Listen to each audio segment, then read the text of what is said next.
Students, हम लोग मुगल काल के सांस्कृतिक इतिहास में मुगल किसानों की स्थिति पूर्व के क्लास में हम लोगों ने देखा था। उसी से जुड़ा हुआ आज का विषय है कि मुगल कृषि संरचना। पहले जाने की पूर्व के क्लास में और आज के क्लास में क्या अंतर है। जो मुगल फार्मर पिछले क्लास में हम लोगों ने स्टडी किया, यानी मुगल कृषक वर्ग, वो सिर्फ केंद्रित था इस विषय पर कि मुगल काल में किसानों की स्थिति क्या थी और वास्तव में मुगल किसान किसको कहते थे।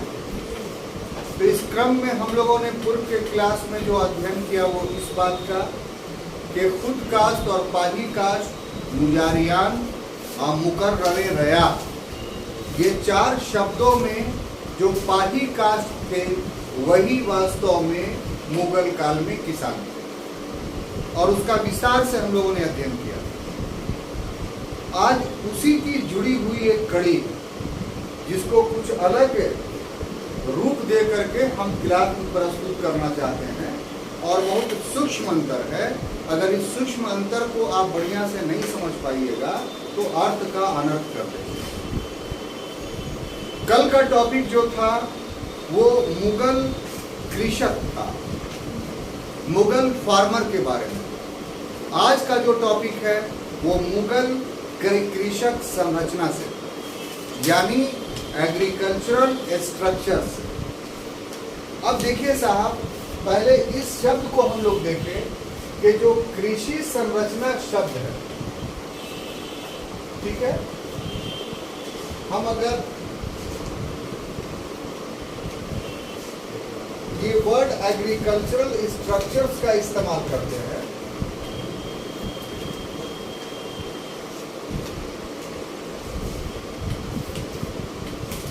तो इसके मीनिंग्स क्या होते हैं, इसके अर्थ क्या होते हैं। इस शब्द का अर्थ ये होता है कि साहब भूमि प्लस सिंचाई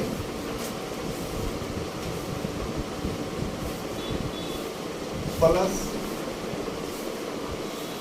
उपकरण प्लस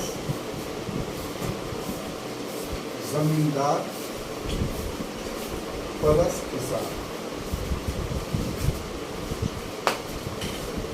देखिए, इसमें हर परिवेश में अलग अलग ये जो चीजें थी, यानी भूमि, उपकरण, सिंचाई और सिंचाई और उपकरण, ये जो मुगल काल में थी वो महत्वहीन थी, ठीक है। और बाकी ये जो जमींदार, किसान, ये दो वर्ग थे, ये काफी महत्वपूर्ण थे।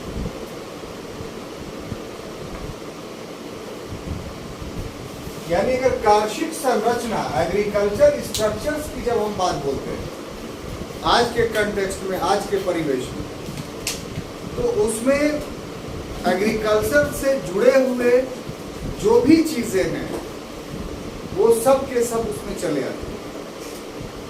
जैसे एग्जाम्पल के तौर पर भूमि की बात करें तो इकोनॉमिक्स में आप पढ़ेंगे कृषि संरचना, तो उस पे भूमि का अध्ययन करवाया जाएगा। जानते हैं क्यों? क्योंकि आज के समय में भूमि क्रय विक्रय की वस्तु है, उससे भूमि के मिल्कियत का निर्धारण होता है और कृषि उत्पादन में वर्तमान समय में जो भूमि की संरचना है वो काफी महत्व रखता है। कैसे कि हमारे यहाँ जमींदारी व्यवस्था थी, देश आजाद हुआ, जमींदारी व्यवस्था खत्म हो गई, लेकिन वास्तव में अभी भी बहुत सारे जमींदारी व्यवस्था के समाप्त होने के बावजूद भी अदृश्य जमींदारी व्यवस्था में फंसी हुई और खेतिहरों के पास कम जमीन है, जिसकी वजह से उत्पादन कम हुआ हमारे देश में आजादी के बाद, तो जरूरत हो गई कि भूमि में सुधार करने। भूमि में सुधार करने का अर्थ क्या हुआ कि भूमि के संरचना में सुधार करने। भूमि सुधार का मतलब क्या हुआ कि भूमि के संरचना में सुधार करने का।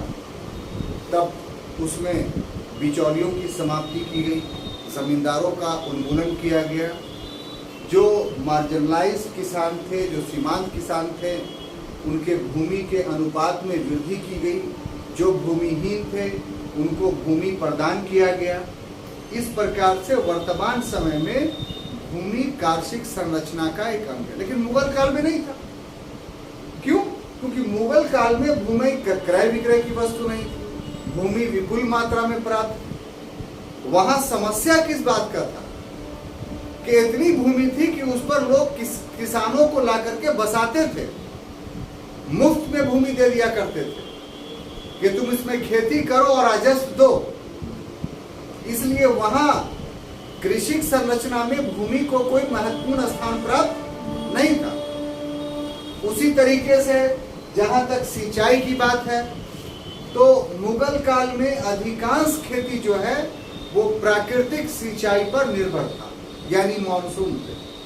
फिरोज शाह तुगलक के रूप में या अन्य कुछ शासकों ने अल्प मात्रा में नहरों का निर्माण करवाया, ये भी एक सच्चाई है।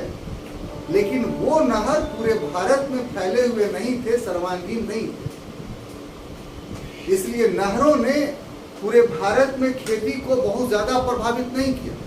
लेकिन वर्तमान समय में सिंचाई सरकार का एक महत्वपूर्ण आधार संरचना बन गया।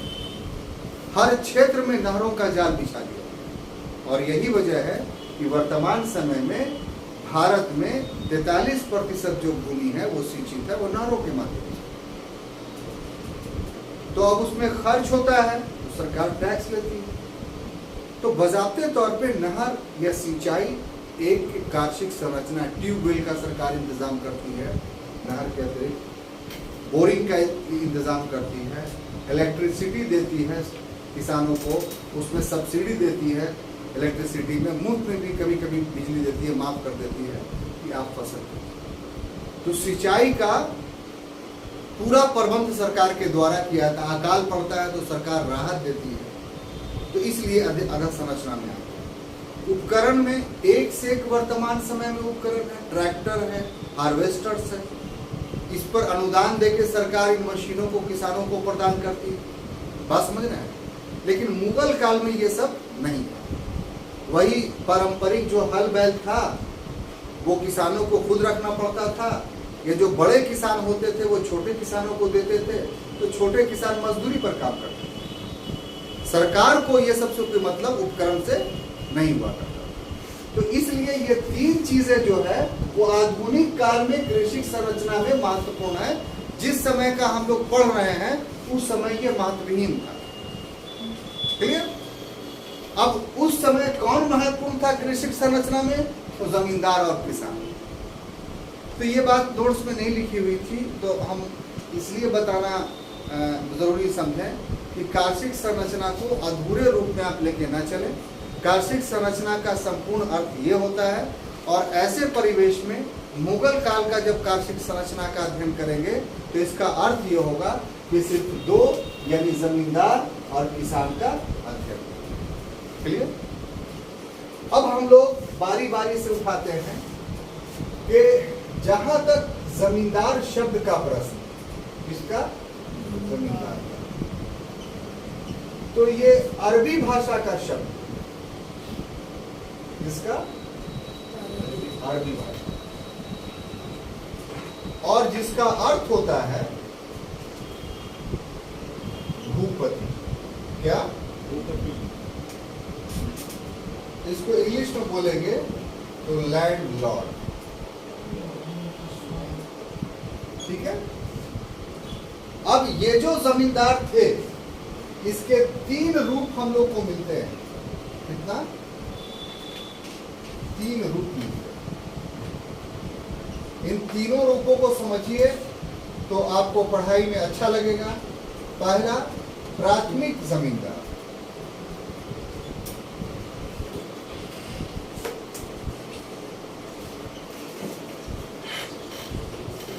दूसरा मध्यम जमींदार या मध्यवर्ती जमींदार कह सकते हैं, तो कहना उचित नहीं है। और तीसरा उच्च जमींदार, ठीक है। ये 3 रूप थे मुगल काल में जमींदारों का। देखिए सर, सबसे बड़ी बात यह है कि ये जो सेक्शन है यहाँ पर, कि जमींदार अरबी भाषा का शब्द है, इसका अर्थ भूपति होता है, लैंडलॉर्ड होता है। यहाँ पर एक बहुत ही कलिष्ठ चीज छुपी हुई है जो आपको समझना है। एक है सैद्धांतिक बात और दूसरा है व्यवहारिक बात। जो हम लोग जमींदार को भूमिपति समझ रहे हैं, सैद्धांतिक रूप से उसकी व्याख्या अलग होगी और व्यवहारिक रूप से उसकी व्याख्या अलग होगी। सैद्धांतिक रूप से मुगल काल में भूमि क्रय विक्रय की वस्तु नहीं थी और सैद्धांतिक रूप से संपूर्ण जमीन का मालिक राजा था, सम्राट था। भारत में यह परंपरा प्राचीन काल से चली आ रही थी, लेकिन यह सिद्धांत कब तक लागू रहता था? तो जब तक राजा शक्तिशाली रहता था। राजा जैसे ही शक्तिहीन हुआ या केंद्रीय सरकार शक्तिहीन हुई, तो वैसे ही जो इस भूमि के मालिक भूमिपति यानी जमींदार होते थे, वो व्यवहारिक रूप से उसके मालिक हो जाते। फिर जब कोई शक्तिशाली राजा आया, तो फिर वो सैद्धांतिक रूप से भूमि का मालिक कौन हो जाता था? राजा, सम्राट, बादशाह। और ये बात तय थी कि भूमि क्रय विक्रय की वस्तु नहीं थी, अपनी जगह पर मलकियत का यहाँ पर जो बात होता था वो इस आधार पे कि राजस्व किसके पास जा रहा है। कितनी खूबसूरत। अगर राजस्व सम्राट, राजा, बादशाह के पास जा रहा है, मालिक वो हुआ तभी तो जा रहा है। राजा, बादशाह, सम्राट कमजोर हो गया तो जिसके अधीन भूमि है वो राजस्व तो वसूल कर रहा है। अब क्या कर रहा है? वो राजा को नहीं देकर के खुद राजस्व रख ले रहा है। तो इसलिए व्यवहारिकता क्या हो गई कि वो खुद मालिक हो गया भूमि का। आप इस बात को समझ रहे हैं कि नहीं? अब इसी बीच में क्रय विक्रय की वस्तु तो नहीं थी, तो बात सही है, लेकिन किसी जमींदार को धन की आवश्यकता हुई तो वो दूसरे जमींदार से अपनी कुछ जमींदारी बेच दिया करता था। जो बड़े जमींदार होते थे कि 2 गांव तू ले ला, इतना पैसा दे, 4 गांव ले ला, इतना पैसा दे। अब यहां पर समझना आपको है कि इसके बावजूद भी हम इसको क्रय विक्रय नहीं कर सकते। क्यों? क्योंकि ये सभी के लिए उपलब्ध नहीं है। क्रय विक्रय जब तब कहेंगे जब ये सर्वांगीण रूप से उपलब्ध, यानी जो व्यक्ति चाहे वो भूमि खरीद ले। तो यहाँ क्रय विक्रय का एग्जाम्पल्स नोट्स में जो हमको आपको दिए हैं उसमें लिखा हुआ है, तो इसलिए इसका भी एक्सप्लेनेशन करना हमारे लिए जरूरी है आपके लिए कि आप इस क्रय विक्रय को कहीं अन्यथा न ले लें। ये क्रय विक्रय वो जो जमींदार होता था अपनी आर्थिक स्थिति को सुदृढ़ करने के लिए जो दूसरे जमींदारों को बेचता था, उसके लिए क्रय विक्रय आ रहा है। वो जमींदार किसी सामान्य व्यक्ति को या सामान्य किसान को अपनी भूमि नहीं देता। तो ये एक अकाट सत्य है। तो इसलिए अंततः कह सकते हैं कि ये मुगल काल में भूमि क्रय विक्रय की वस्तु नहीं होती। जो मुजारियान थे उनको मुफ्त में जमीन दे दी जाती थी कि ये लो, इतना कट्ठा तुम्हारे लिए रहने के लिए हम दे रहे हैं। 10 ठो गाय भैंस दे रहे हैं, उसके पालने पोषने के लिए इतना भूमि दे रहे हैं। आधा दूध तुम हमको पहुंचा देना, आधा दूध तुम खुद बेच करके खा लेना। तो ऐसी परिपाटी थी। उसके पास पैसा था ही नहीं तो देगा कहां से आपको? और ये जो संबंध थे कार्षिक जमींदार संबंध, इस पॉलिसीज के वजह से जो है वो काफी प्रगाढ़ थे, काफी मजबूत थे। तो जमींदार भी किसानों पर निर्भर था और किसान भी जमींदार पर निर्भर था, इसलिए संघर्ष नहीं होता। पूरे मध्यकाल में कार्षिक संघर्षों का आप एग्जाम्पल दिखा दीजिए। किसानों ने औरंगजेब के काल में विद्रोह किया, तो विद्रोह इसलिए किया क्योंकि बढ़े हुए भूराजस्व से किसान जो है वो त्रस्त थे। ऐसे विद्रोह अशोक के पीरियड में भी हुआ है। तक्षशिला का विद्रोह बहुत मशहूर विद्रोह है, जिसमें अशोक जब गया दबाने के लिए तो वहां किसानों ने कहा कि हम मौर्य साम्राज्य के विरोधी नहीं हैं, हम आपके पदाधिकारियों के विरोधी हैं जो हमसे अधिक कर की वसूली करते हैं। तो अशोक ने तक्षशिला में जो है कर की दर को जो है वो घटा दिया। एक घटना उज्जैन में हुई। तो इस तरह के एग्जाम्पल मिलते हैं कि राज पदाधिकारियों के शोषणात्मक नीति के खिलाफ विद्रोह हुए, लेकिन भूपति और किसान के बीच जो संबंध है वो संबंध काफी अंतर्निर्भरता का था और दोनों वर्ग एक दूसरे को लाभ पहुंचा रहे थे और दोनों एक दूसरे से लाभान्वित हो रहे थे। भारतीय संस्कृति का ये रूप आपको समझना होगा और इसी कंटेक्स्ट में हमारे यहाँ का सामंतवाद यूरोपीय सामंतवाद से भिन्न था, क्योंकि यूरोपीय सामंतवाद पूरी तरीके से एक्सप्लॉयटेशन पे आधारित था। हमारे देश का जो सामंतवाद था वो एक्सप्लॉयटेशन पे आधारित नहीं था, वो अंतर्निर्भरता पर, दोनों वर्गों के आपसी अंतर्निर्भरता पर डिपेंड था। तो यहाँ पर जो इतनी सारी बातें आपको बताई गई कि भूमिपति के बारे में, तो इसमें इतना सारा फैक्ट्स है जो मैंने आपको लेक्चर्स में बताया।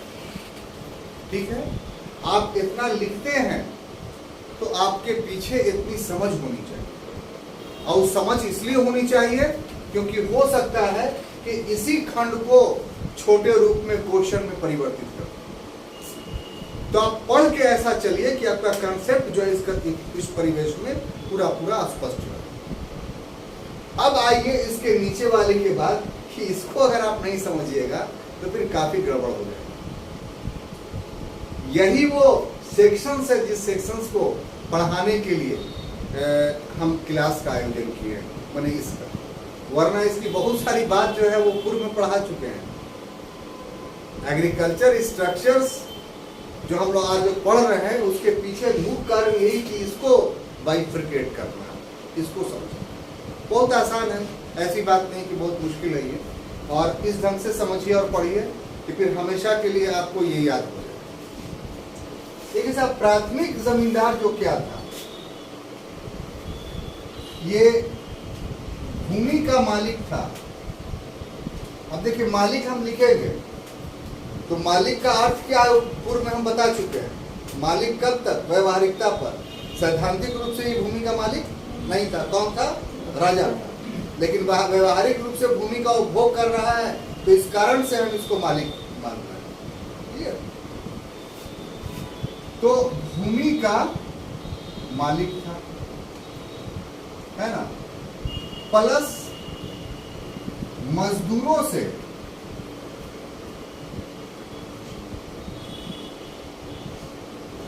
खेती करवाता था। ठीक है ना, और ये काम कर करके राजस्व अदा करता था। राजस्व अदा करता। किसको? डायरेक्ट सम्राट को, राजा को। तो ये प्राथमिक जमींदार था। अब ये वाला का जहां तक बात है मध्यम जमींदार का, इसमें आइए, ये भी भूमि का मालिक था, ये भी भूमि का मालिक, प्लस किसानों से राजस्व वसूलता था। राजस्व वसूलता था और प्लस दस्तूरी भी लेता था। और इतना काम करने के बाद भूराजस्व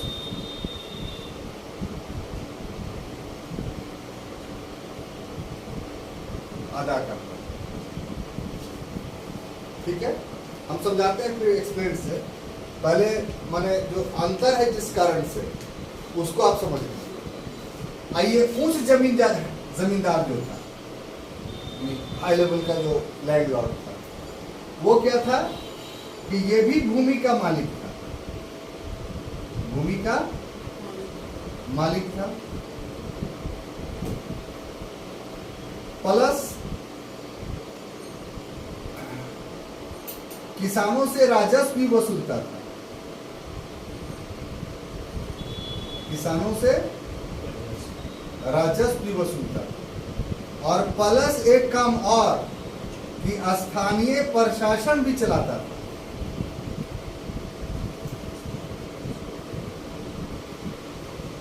और ये सब काम करते हुए ये भी भू राजस्व अदा करता था।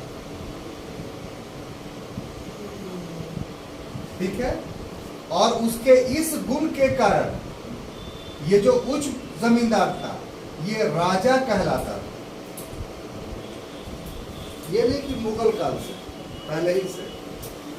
इसीलिए प्राचीन काल के जो किंग होते थे वो उनको राजा नहीं बुलाया था, उसको राजा धीराज बुलाया था, महाराजा धीराज बुलाया था।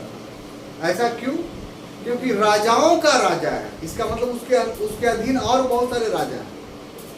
महाराजा धीराज यानी बहुत सारे राजाओं का ऐसा राजा है जिसके अधीन भी राजा धीराज है। तो ये स्ट्रक्चर्स ऑफ गवर्नमेंट साबित कर रहा था ये सारे शब्द। तो अब देखिए इस स्ट्रक्चर्स को समझिए, ये तीन जो पदावली जमींदारों की है इसके क्या मीनिंग्स होते हैं। पहला कि प्राथमिक जमींदार के भूमि का मालिक तो है लेकिन मजदूरों से खेती करवाता है, खुद नहीं करता। अगर खुद वो करता तो किसान कहलाता, खुद वो करता किसान कहलाता। और किसान का कौन सा रूप कहलाता? तो खुद कास्ट। तो खुद कास्ट में और प्राथमिक जमींदार में यही बारीक सा अंतर था।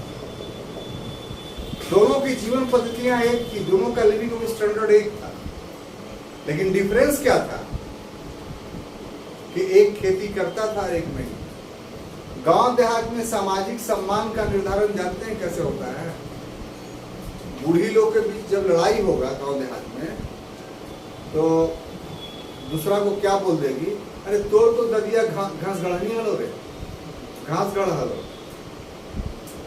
अब ये गांव का एक बहुत बड़ा स्ट्रक्चर की व्याख्या कर रहा है कि गांव में उच्चता का और नीचता का औरतों के बीच निर्धारण इस ग्राउंड पे होता था कि किसकी औरत ने गोईठा ठोका और किसकी औरत ने घास गढ़ा। तो जिसकी औरत ने गोईठा ठोका, नहीं सुनना पड़ेगा साहब, ये आप लोग इतने उच्च स्तर की पढ़ाई पढ़ रहे हैं, ये सब सुनना पड़ेगा। तो जिसकी औरत ने गोईठा ठोका और घास गढ़ा तो वो हो गया पिछड़ा वर्ग, वो अनुसूचित जाति नहीं हुआ। अनुसूचित जाति तो कर ही नहीं सकता,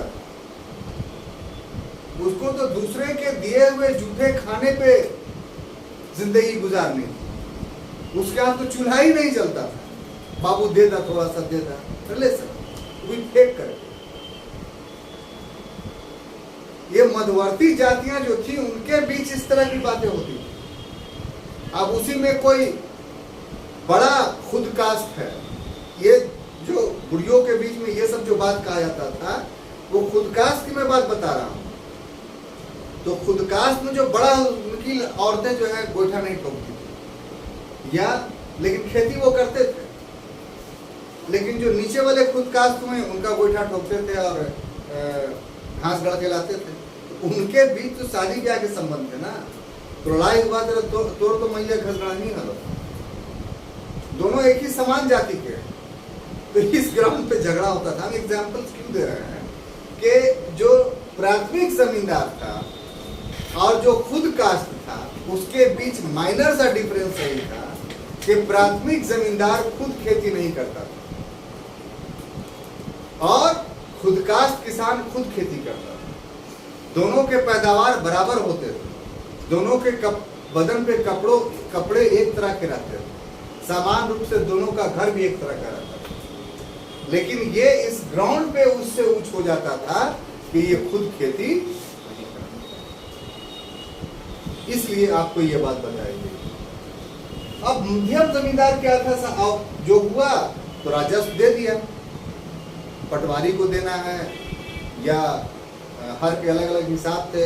एक करोड़ी नामक अधिकारी भी परगना में होता था, वहां भी दे सकते थे, जिले में भी दे सकते थे, जहां जिसकी सुविधाएं थी।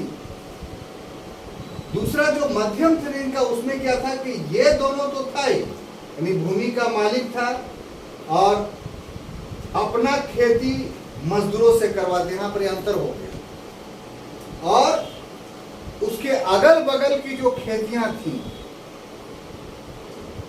खुद काश्त किसानों का, वो इसके अधीन कर दिया जाता था। मान लिया ऐसा लैंड स्ट्रक्चर है कि वहां पर खुद काश्त किसान ज्यादा है, तो मध्यवर्ती जमींदार को भूमि दे दी गई कि तुमको हम भूमि इसलिए दे रहे हैं कि तुम्हारे अगल बगल का जो खुद काश्त किसान है उसका टैक्स वसूल करके दो। बात समझ आ रही है? तो इसके पास अपना भूमि था, तो अपना भूमि का मालिक भी ये था जिसकी खेती मजदूरों से करवाता था। तो ये दोनों कैरेक्टरिस्टिक्स, विशेषता इसके साथ भी थी। लेकिन तीसरी कैरेक्टरिस्टिक्स क्या हो गई, जुड़ गई उसके साथ, कि किसानों से राजस्व की वसूली करता था, यानी खुद काश्त किसान जो थे उनसे राजस्व लेता था। तो राजस्व लेता था, मान लिया राजस्व 1/3 निर्धारित है, 1/2 भाग निर्धारित था, तो वो उसका 10% दस्तूरी लेता था। दस्तूरी का अर्थ भू राजस्व कर, भू राजस्व वसूली कर। वो तो जो हम 1/3 तय है या 1/2 तय है, वो आपसे वसूल करके जो है वो हम राजा को दे देंगे। लेकिन हम काहे के लिए वसूल करें आपसे, हमको क्या बेनिफिट होगा? तो उसको दस्तूरी नामक कर प्राप्त करने का मिलता था। इसका एक दूसरा नाम भी है हकूके जमींदारी। पहले का, आजादी से पहले का बहुत सारा अगर खतियान देखिएगा रसीद उसीद जमींदार वाला, तो उसके ऊपर में लिखा रहेगा हकूके जमींदारी। अपने पुराने लोगों से मांगिएगा तो वो दिखाएंगे आपको। तो वो उसका टैक्स होता था और वही सबसे बड़ा टैक्स था, वही बढ़ता चला गया, जिसके वजह से किसानों ने विद्रोह। बात समझ आई? किसानों की हालत दयनीय हो या कृषि संकट पैदा हो। क्लियर? अब देखिए तीसरा जो उच्च जमींदार थे, उनके पास ये दोनों वाला अधिकार तो था ही, मतलब भूमि के मालिक। तो भूमि के मालिक का मतलब कि मजदूरों से खेती कराएंगे, भूराजस्व की वसूली किससे, तो ये वाला था। लेकिन एक तीसरा अधिकार उसको दे दिया गया कि वो प्रशासन भी चला सकते थे। अब प्रशासन चलाने के लिए क्या भाई, तो उनकी अपनी फौज होती थी, उनका अपना किला होता था, उनका अपना राजस्व कार्यालय होता था, उनका अपना न्यायालय होता था। तो भूमि से जुड़े हुए, शांति व्यवस्था से जुड़े हुए और न्याय से जुड़े हुए अपने क्षेत्राधिकार में उच्च श्रेणी का जमींदार प्रशासन करता था। और जब प्रशासन करता था तो इसी कारण से उसको राजा बोला जाता। जैसे टिकारी नरेश क्या थे, राजा की उपाधि धारण करते थे। क्यों? तो क्योंकि वो उस श्रेणी के जमींदार। लेकिन इनके रहने के बावजूद भी और भी बहुत गया में मध्यवर्ती जमींदार थे, निम्न श्रेणी के जमींदार थे। आप नहीं समझ रहे बात? तो ये हायरार्की थी जमींदारी। क्या थी? ये हायरार्की थी जमींदारी। हम समझते हैं कि आप इतना तक के आप उच्च जमींदार भी तो राजा के अधीन रहते हैं। हाँ, वो सम्राट के अधीन था। हाँ, इसे बादशाह कहलाता था, बादशाह के अधीन, और इसको राजा कहा जाता था। जैसे ये जो था टिकारी नरेश, ये अलीवर्दी खां का जमींदार था। अलीवर्दी खां का हिस्ट्री पढ़िएगा तो अलीवर्दी खां, आपको किताब जरूर पढ़ी, पतली से लेकिन भागिएगा मत से, उसको पढ़ेगा तो गया का जो जमींदारी स्ट्रक्चर है वो आपको समझ में आ जाएगा। गया में भूमियार कैसे स्थापित हुई आपको समझ में आ जाएगा। तो भूमियार की लिखी हुई बुक है, तो थोड़ा सा संक्षेप में आपको बता दें कि यहाँ के जो भूमिहार हैं गया के, ऐतिहासिक रूप से ये लोग यूपी के थे और यूपी से 2 भाई आए थे। 2 भाई को लाने वाला कौन था? तो इनके इलाका का एक शेर खां नाम का व्यक्ति था, मथानी का। तो शेर खां को झगड़ा हो गया आप नहीं गोतिया से, तो उसको जो 2 भूमिहार यूपी से लाया था उसने, उसके वजह से शेर खां की जमींदारी बच गई। अब बच गई तो शेर खां ने क्या किया कि आदमी बड़ा अच्छा है ये लोग, तो टेकारी के तरफ 12 गांव है, वो शेर खां के जमींदारी में था और 12 गांव बरसात के दिनों में डूब जाया करता। ठीक है ना?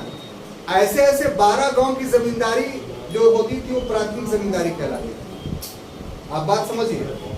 तो शेर खां ने इन भूमिहारों को दे दिया कि 12 गांव तुम्हारा हो गया, इसलिए उस इलाका में सिर्फ वो जो गांव है उसमें सिर्फ भूमिहार आपको मिलेंगे, दूसरी जातियां नहीं मिलेंगी। अब धीरे धीरे फिर इस लैंड स्ट्रक्चर चेंज किया तो वो काफी कैपिटलिस्ट लोग हो गए। अब उनका उत्थान होना शुरू हुआ। उस समय अलीवर्दी खां 1727 की बात हम बोल रहे हैं।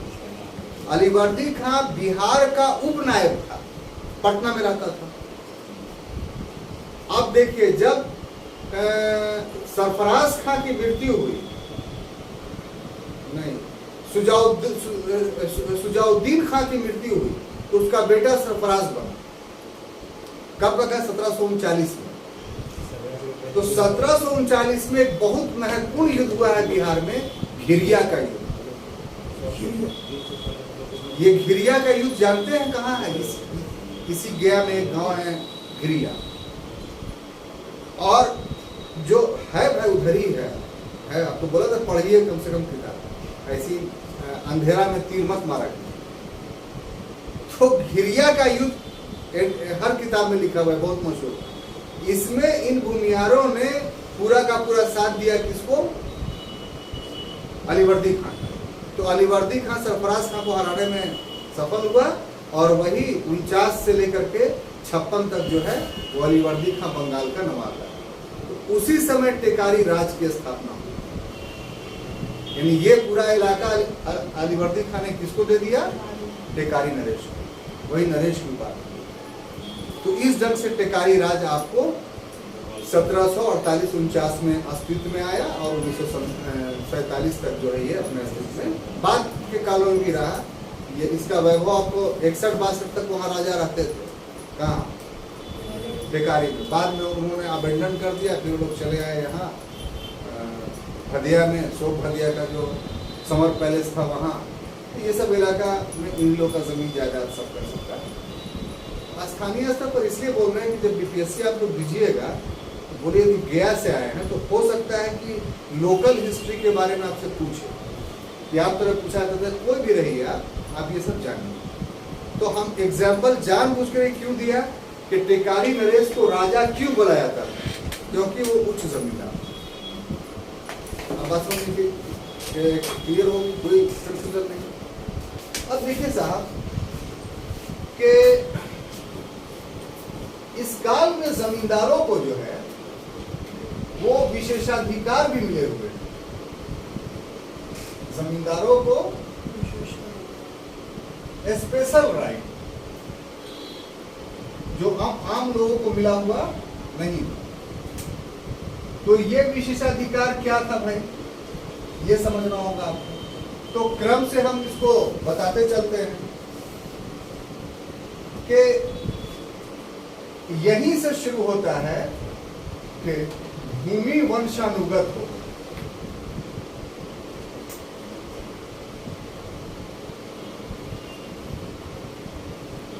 ये विशेषाधिकार था। ये मध्यस्थ की भूमिका निभाते।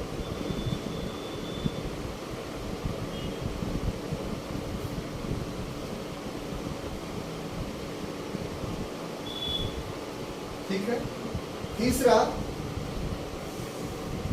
कि बड़े जमींदारों को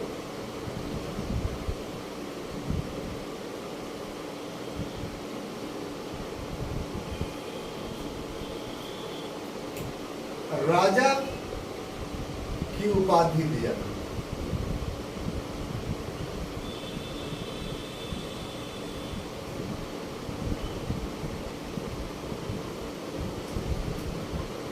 और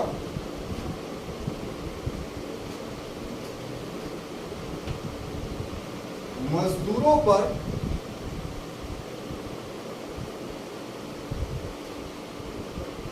अधिकार होता था। किनका? जमींदार का। इसके अलावा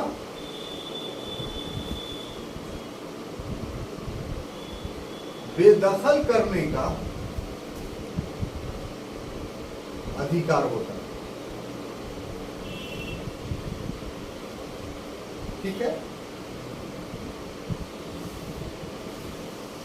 इसके अलावा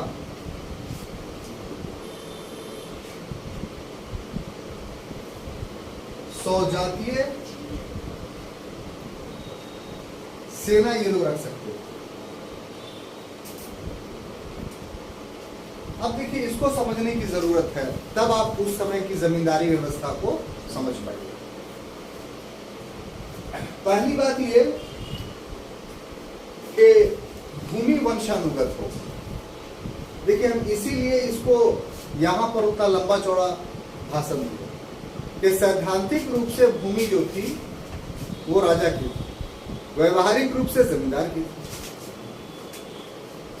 दिल्ली सल्तनत में आप एक सिस्टम पढ़े होंगे, उसको क्या बोलते थे? इक्ता व्यवस्था। इक्ता व्यवस्था वंशानुगत नहीं, और जो इक्ता होता था उसमें 3 वर्षों पर तुर्क पदाधिकारियों का भी ट्रांसफर होता था। जिस तुर्क राजपाल को वो दिया जाता था, इक्तादार को इक्ता, वो अस्थाई नहीं होता था, 3 साल के बाद जो उसका ट्रांसफर कर दिया था। इसके प्रतिफल क्या निकले? तो तत्कालिक रूप से तुर्की सत्ता तो स्थापित हो गई, लेकिन जो यहां पूर्व के भूपति थे उन्होंने इसको कभी भी एक्सेप्ट नहीं किया। इसलिए जब जब कमजोर सुल्तानों का दौर आया, तब तक दिल्ली सल्तनत क्या हुआ? सिकुड़ता चला गया। देखा था ना आपने? यानी उनका इक्ता व्यवस्था जो है धराशायी हो जाया करता। तो इक्ता व्यवस्था शक्तिशाली तभी था जब तक सुल्तान शक्तिशाली थे या उसके इक्तादार शक्तिशाली। अगर सुल्तान कमजोर हो गया और इक्तादार शक्तिशाली हो गया तो उसने अपनी स्वतंत्रता की घोषणा कर दी। तो इसलिए मालवा, गुजरात, बंगाल, इस तरह के जौनपुर, इस तरह के रियासतों का उदय हुआ, जो थे सभी के सभी मुसलमान, लेकिन दिल्ली सल्तनत के प्रभुत्व के खिलाफ काम कर दिया। तो ये एक कमी थी इक्ता व्यवस्था की, जिसके वजह से दिल्ली सल्तनत में हमको 5 राजवंश देखने को मिलते हैं, और 5 राजवंशों में भी जो अंतिम 2 राजवंश था वो काफी शक्तिहीन था और काफी कम क्षेत्र उसके पास था। उससे बड़ा बड़ा इक्तादारों का क्षेत्र था। तो ये सारा चीज शेर शाह के काल में दूर किया गया, और हम लोग पूर्व में पढ़ चुके कि अकबर ने उसकी व्यवस्था को अपना कर कुछ परिवर्तनों के साथ। तो ये मुगलों का एक विशेष देन था कि जो इक्ता व्यवस्था थी उसके स्थान पर उसने जो जमींदार वर्ग पैदा किया, जो सैद्धांतिक रूप से तो भूमि का मालिक स्वयं को माना, लेकिन व्यवहारिक रूप से वो भूमि जिस जमींदार को दी वो वंशानुगत हो।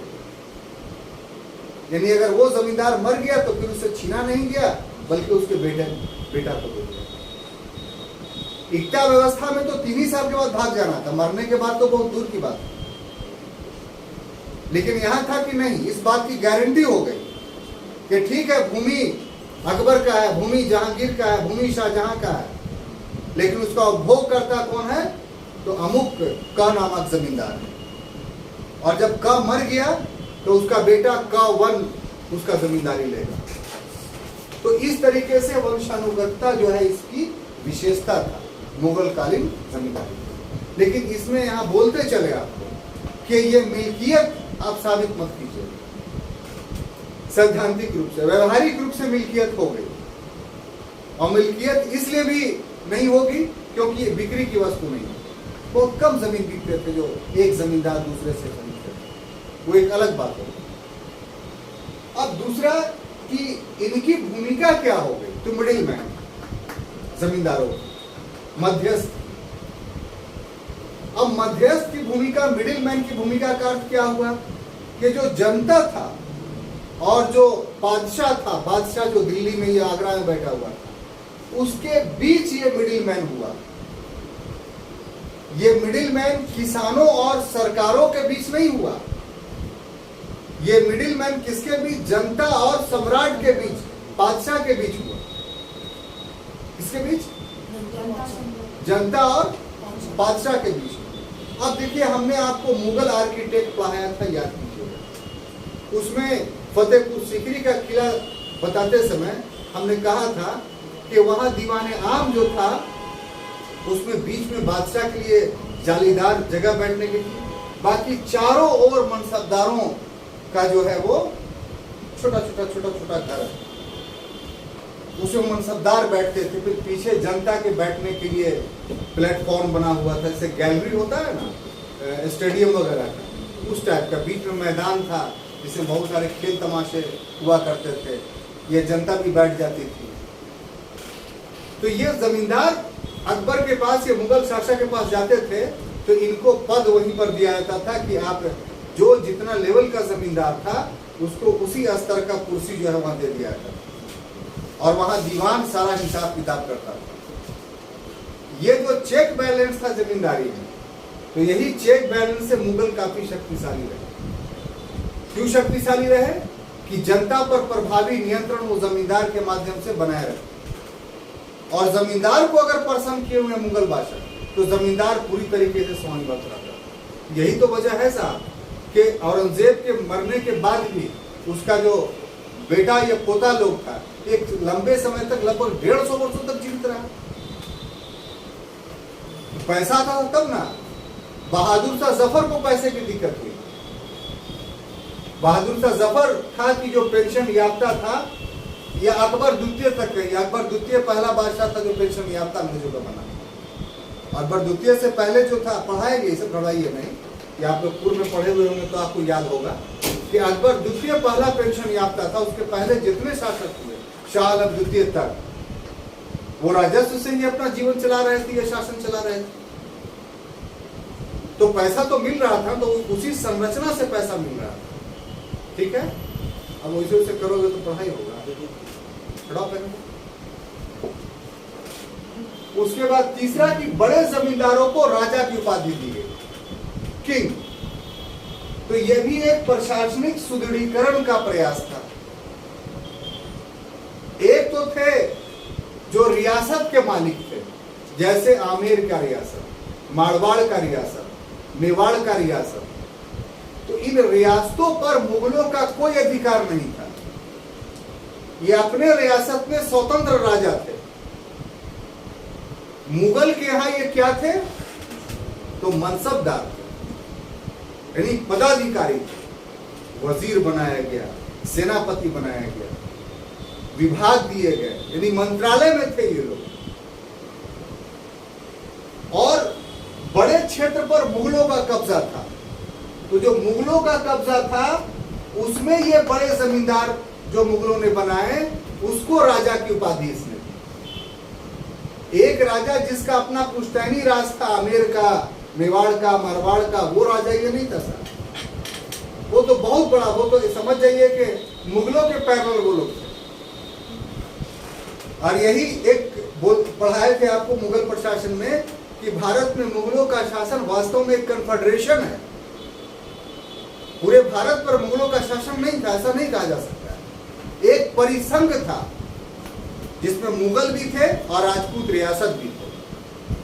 तो उस कन्फेडरेशन के तहत भारत शासित हो रहा था, जिसमें अन्य क्षेत्रों पर शासन चलाने के लिए या अफगानों को दबाने के लिए मुगलों ने राजपूतों के साथ एक महागठबंधन बनाया। ये सभी वर्तमान समय में तेजस्वी यादव ने मिलकर के नीतीश कुमार से महागठबंधन बनाया। तो उसी ढंग से मुगलों का महागठबंधन था। किसके किसके बीच में? तो मुगल और राजपूतों के बीच में। किसके विरोध में था? तो अफगानों के विरोध में। मुगलों के सबसे बड़े दुश्मन अफगान। अगर राजपूतों के साथ संबंध मुगलों का नहीं बनता तो हो सकता था जैसे शेर शाह ने हुमायूं को बाहर कर दिया था, तो फिर कोई दूसरा शेर शाह बनता तो अकबर और जहांगीर को भी बाहर कर देता। तो ये सब की साथ साथ लेके चले कि आखिर ऐसा सिस्टम क्यों बनाया? क्या कोई पॉकेट जो हमारे डायरेक्ट नियंत्रण में, वो उस पर भी कोई अधिकार नहीं कर पाए, उस पर भी डायरेक्ट हमारा अधिकार।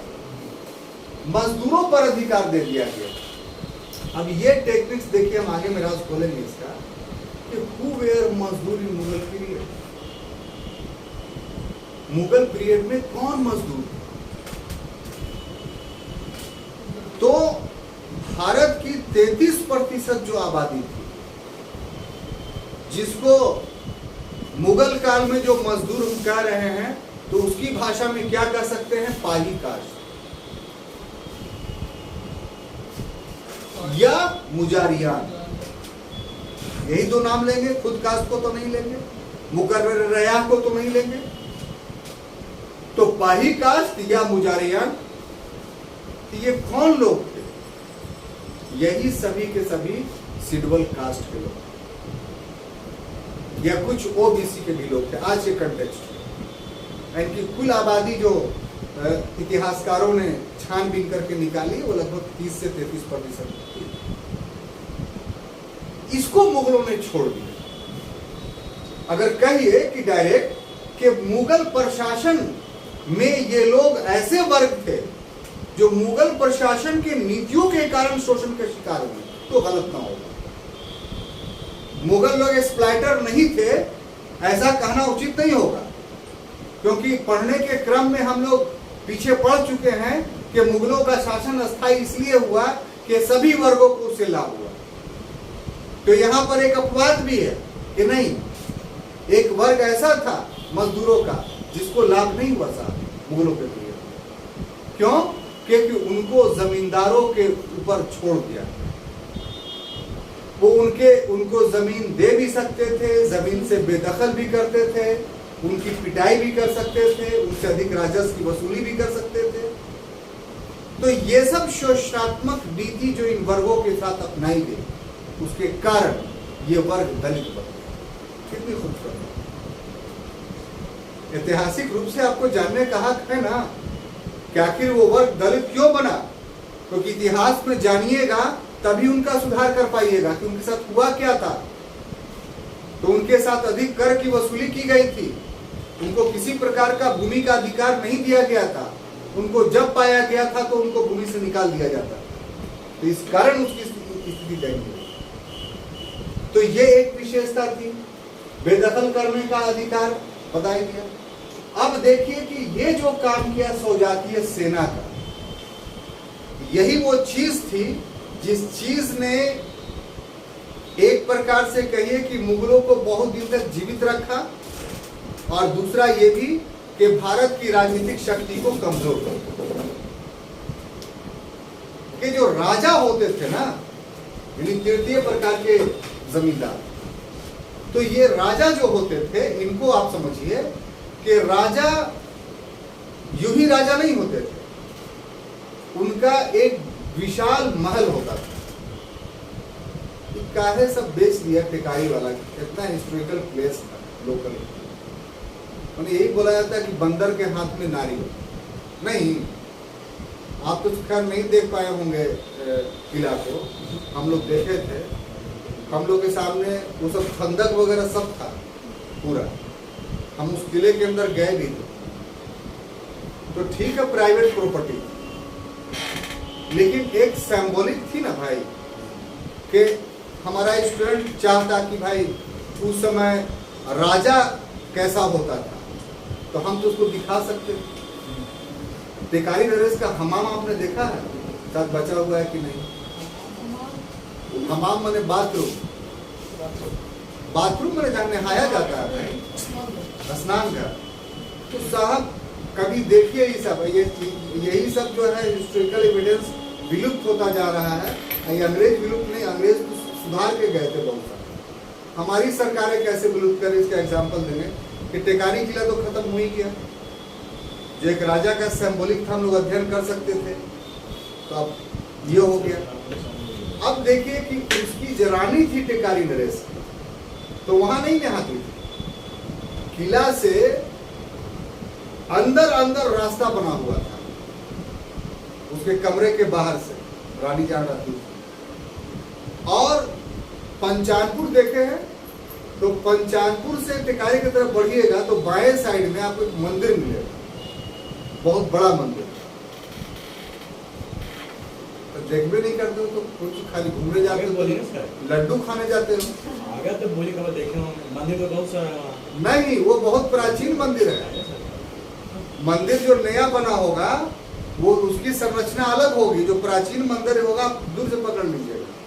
और उस मंदिर के बाहर में अभी आप देखिएगा तो आपको तालाब नजर नहीं आएगा, लेकिन जब मंदिर के पास जाएगा तब आपको तालाब दिखाई पड़ेगा। तो तालाब में वो जो वहां से रास्ता आ रहा था वो तालाब में खुलता था। और पहले रानी जो है पूजा करती थी, उसके बाद नहाती थी। और इतने ऊंचाई पर बाउंड्री थी कि कोई भी बाहरी व्यक्ति नहीं देख पाता था। और फिर रानी अपनी नौकरानियों के साथ उसी गुप्त रास्ते से जो है महल में चली जाती थी। लोग पर्दे का बोलते हैं, तो इससे बड़ा पर्दा और क्या हो सकता है? इसका तो पुरातात्विक साक्ष्य है बजाते तौर पे।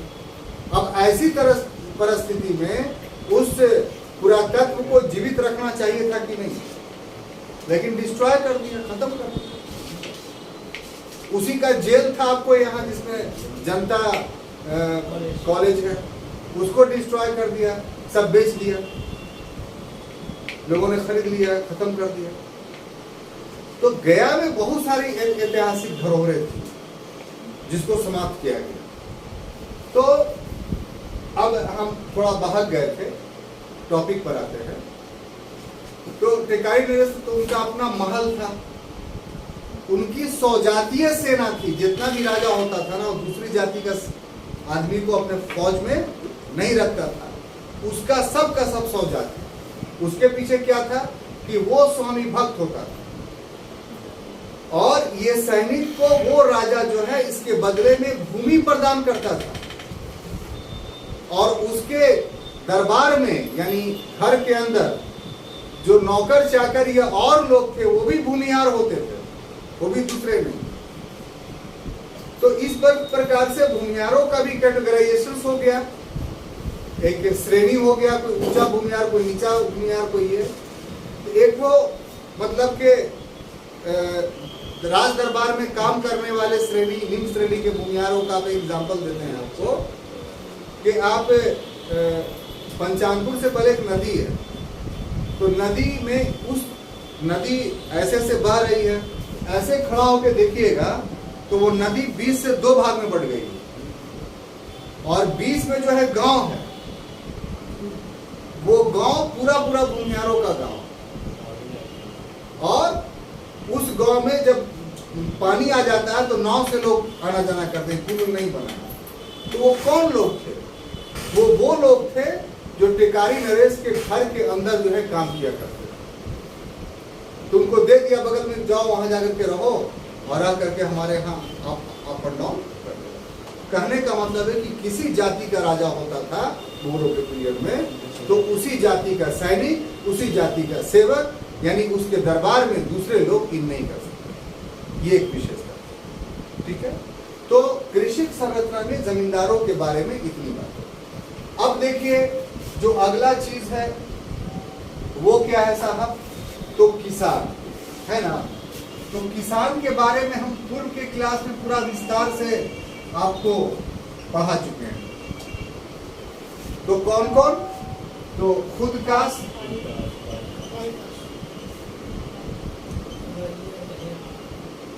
दूसरा पाहिकाश, तीसरा मुजारियान, और चौथा मुकर्ररे रया।